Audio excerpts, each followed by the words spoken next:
I think we can all agree that the future should be sustainable. However, fossil fuels tend to remain cheaper and more profitable than clean energy.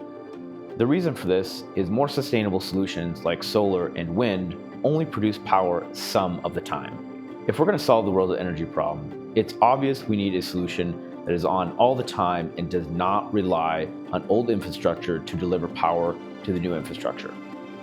My name is Jared Gobler, and I'm the president of ESA. Over the last 8 years, we have focused on building a new solution that delivers energy on demand and at the source of consumption. Our mission is to solve the world's energy problem. We develop new sources of power that enable our customers to become energy independent. After nearly a decade of research, we've discovered a new way to harness the ambient energy all around us as a source of usable electric power. That said, we're going to transition into a demonstration of our quantum energy technology presented by our founder and CEO, Hunter Bjork. Today we're going to be giving you a demonstration of our quantum flux transformer technology. We'll take this demonstration in 3 separate sections as to simplify and help educate you on how this system works. First, we'll talk about the physics of why this technology works, how it functions. Next, we'll talk about each piece of equipment that we have hooked up here, why we use that piece of equipment and what it does. And then third, we'll fire up the system. We'll show you its performance and ability to generate clean electrical power. So first, let's talk a little bit about the physics at hand here and how this technology works. This technology is really a unique way and methodology of harnessing the ambient energy that exists all around us in space. Now, the vacuum of space contains a vast amount of energy. Actually, the majority of energy in our universe exists in the vacuum. To be exact, about 68% of the energy in our universe we can't see, we can't observe it, but exists all around us. So it'd be pretty amazing if we were able to tap into that and use it as a source of electrical power. And with this technology, we've been able to do just that. Now, this system works on a very unique effect of magnetism, whereby magnetic fields are piezomagnetic naturally. And so what that means is that when we generate an electromagnetic field and we apply stress to it, the field will respond, self-organize, and increase in density. Now, we found in our research over the last 8+ years that during these piezomagnetic reactions, magnetism has this very unique effect where it has the ability to harvest this ambient energy that exists all around us and utilize it as a means to fight back against that stress. So magnetism does all the work for us to harvest that energy during these piezomagnetic reactions. And what we've done here is build a system that is designed to apply the maximum amount of stress to the magnetic field, causing that piezomagnetic reaction. Now, if we take a look at our transformer, you can see that we have a very unique vortex coil design that we're utilizing. The reason we're using this specific design is really to cause a magnetic field that has a singularity, where all the lines of flux meet at a central location in the middle of the torus. We would refer to that as a magnetic singularity, where it's not a real singularity like a gravitational one, like we would observe in space, such as a black hole, but it is an artificial and imitation of a black hole using a magnetic field. Now, that singularity in the center of the torus is a point of extreme magnetic compression. Again, our goal here is to cause a piezomagnetic reaction so that we can increase the density of this field and harvest that additional shift in density as additive electricity in the output circuit. So that singularity, that point of compression, is our introduced stress. And if we have stress on a magnetic field, we therefore can increase its density as it will self-organize and harvest additional energy that is already existing all around us.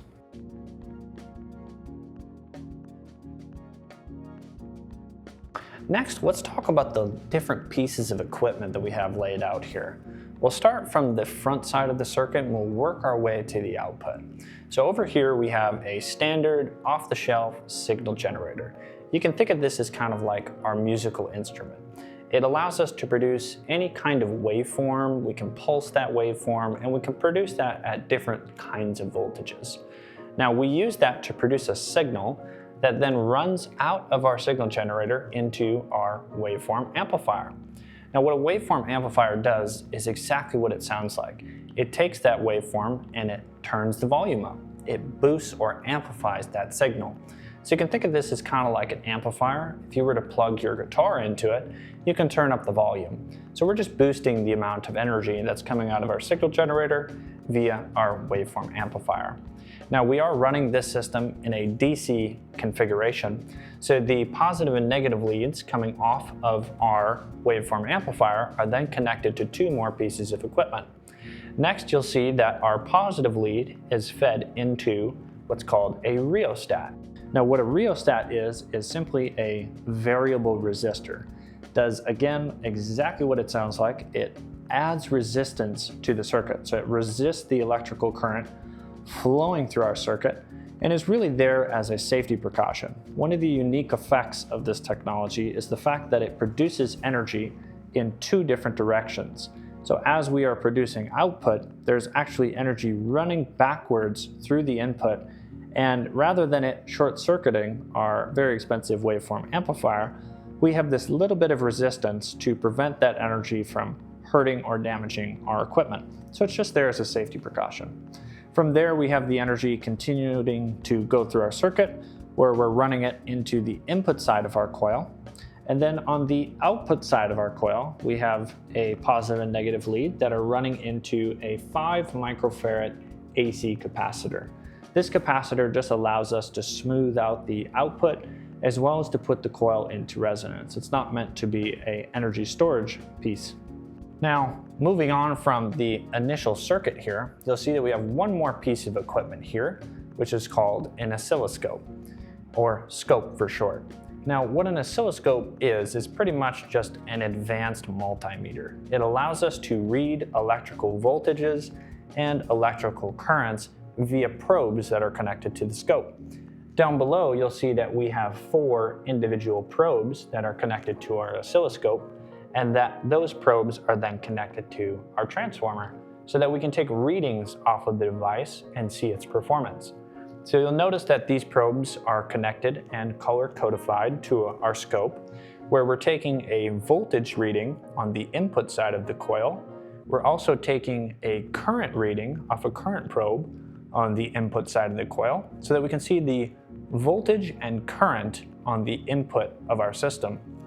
Now we have the exact same thing on the output side of the coil, where we have the ability to read the voltage and the current coming off of the system, all together allowing us to read both voltage and current on the input and output, and thereby allowing us to calculate the real power, which we codify in watts, where that would be voltage times current.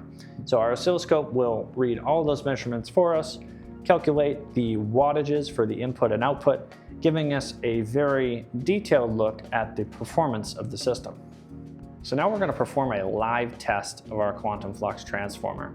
So we're going to start by firing up each piece of equipment, and we'll show you exactly the performance of our system.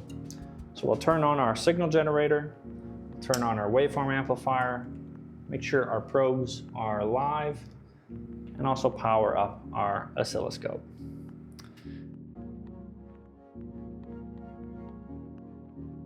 To power up our transformer, we'll start by generating a basic waveform on our signal generator. So we're going to tune into a specific frequency, and we'll set this at a low voltage to start, about 100 millivolts. Next, we'll make sure our waveform amplifier is configured correctly, and we'll turn on the amplifier so it's ready to receive a signal. With our waveform amplifier ready to receive a signal, we'll start to output a waveform to the waveform amplifier. With our transformer now powered up, let's go ahead and start taking a reading on our oscilloscope. Now, to make these results a little bit more pronounced, we'll go ahead and now turn up the signal on our signal generator. We'll take it up from about 100 millivolts to 1 volt. And we'll go over to our oscilloscope and see what the results are. Over here on our oscilloscope now, we'll see the different readings coming off of our system.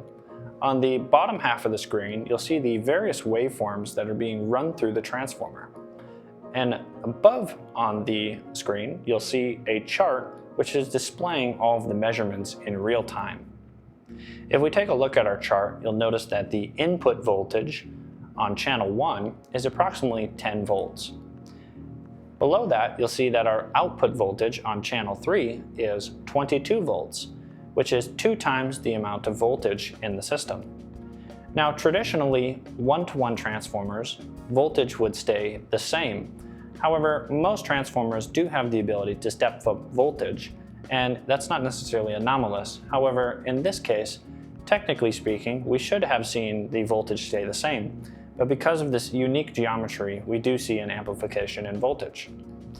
What is more unique about this system is the amplification of current, where if you see the input amps on channel 2, we have approximately 420 milliamps running into the system, and on channel 4, on the output amps, we have 1.5 amps coming out. So we have about 3 times more current coming out of the system than what it's utilizing. And because we have both an amplification of voltage and current happening simultaneously, we therefore have an amplification of watts, whereby the system is using 1.3 watts of input power and generating 9.3 watts of output power, which is approximately 7 to 8 times more power out than what the system is using. Now, if you were to ask a traditional electrical engineer, they would say that is fundamentally impossible and breaks the laws of physics.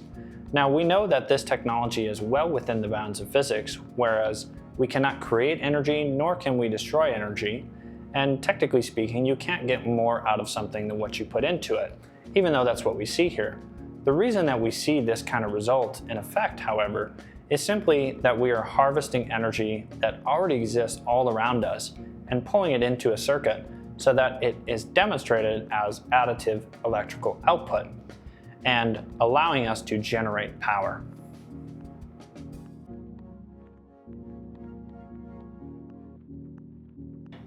So as you can see, we've developed technology that is capable of harvesting the ambient energy that exists all around us, which we like to call quantum energy.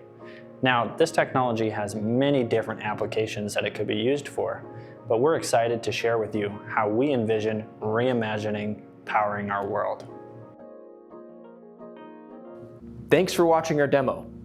You're probably left wondering, what are you going to do with it?